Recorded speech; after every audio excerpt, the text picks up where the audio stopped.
Halo semuanya, selamat datang di video pembelajaran akuntansi. Pada kesempatan kali ini kita akan belajar tentang salah satu software akuntansi yang sangat populer di dunia kerja, yaitu Accurate. Accurate adalah software akuntansi buatan Indonesia yang digunakan untuk mencatat dan mengelola transaksi keuangan perusahaan. Accurate dikembangkan oleh PT Cipta Piranti Sejahtera atau biasa dikenal dengan CPS Soft. Software ini telah dipercaya oleh ribuan perusahaan di Indonesia. Dengan Accurate, pencatatan keuangan seperti pembelian, penjualan, persediaan barang, hingga laporan keuangan dapat dilakukan secara otomatis, cepat, dan akurat. Lalu, kenapa kita sebagai pelajar SMK perlu belajar Accurate? Ya, karena banyak perusahaan, terutama yang bergerak di bidang dagang dan jasa, menggunakan software ini untuk operasional sehari-hari. Dengan belajar Accurate sejak sekarang, kita akan lebih siap menghadapi dunia kerja, terutama di bidang akuntansi dan keuangan.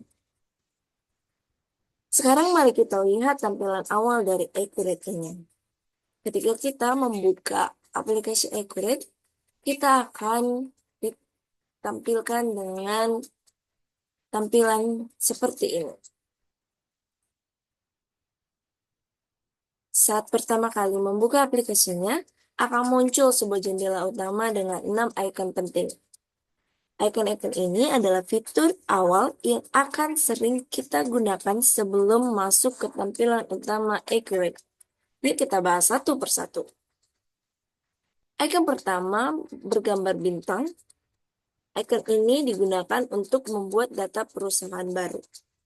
Ketika kita mengklik icon ini, kita akan diarahkan untuk mengisi data awal perusahaan seperti nama perusahaan, alamat, jenis usaha, tahun pembukuan, dan informasi penting lainnya. Icon ini digunakan saat kita ingin mulai mencatat transaksi untuk perusahaan baru.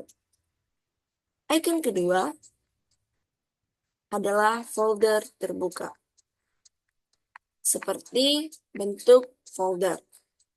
Fungsinya adalah untuk membuka data perusahaan yang sudah pernah dibuat sebelumnya. Jadi, kalau kita sudah punya file Accurate dari sebelumnya, kita bisa klik icon ini untuk melanjutkan pekerjaan. Icon yang ketiga yang bergambar jam.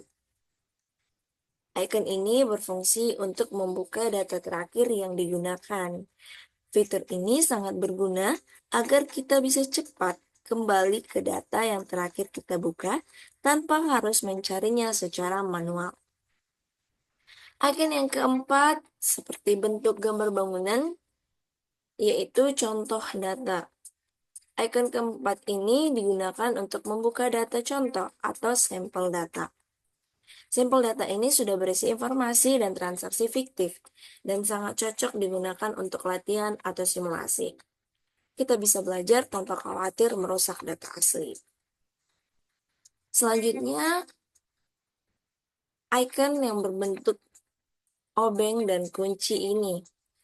Icon ini akan membawa kita ke menu alat bantu, di mana kita bisa mengakses berbagai pengaturan teknis seperti aktivasi lisensi, konversi data dari Accurate versi sebelumnya, hingga pengaturan server lokal. Nah, fitur ini biasanya digunakan oleh admin atau teknisi. Icon yang terakhir, seperti bentuk server dan panel. Icon ini digunakan untuk mengganti lokasi penyimpanan database. Fitur ini berguna kalau kita ingin menyimpan atau mengakses data dari lokasi tertentu, seperti di komputer lain dalam jaringan atau server bersama. Nah, secara singkat, kita bisa menyimpulkan dari 6 icon ini. Yang pertama yaitu icon buat data baru yang untuk membuat database perusahaan baru. Icon kedua buka data untuk membuka file data perusahaan yang sudah dibuat. Icon ketiga data terakhir untuk mengakses file yang terakhir digunakan. Icon yang keempat contoh data untuk latihan dengan data simulasi. Icon yang kelima alat bantu untuk mengatur teknis dan konversi data. Dan icon yang keenam ganti lokasi data untuk memilih lokasi penyimpanan database. Demikian pembahasan kita tentang tampilan awal Accurate. Dengan memahami fungsi dari masing-masing icon, kita akan lebih mudah dalam mengelola data perusahaan di Accurate. Pada video berikutnya, kita akan mulai praktik membuat database perusahaan baru. Jangan lupa menonton video selanjutnya. Terima kasih.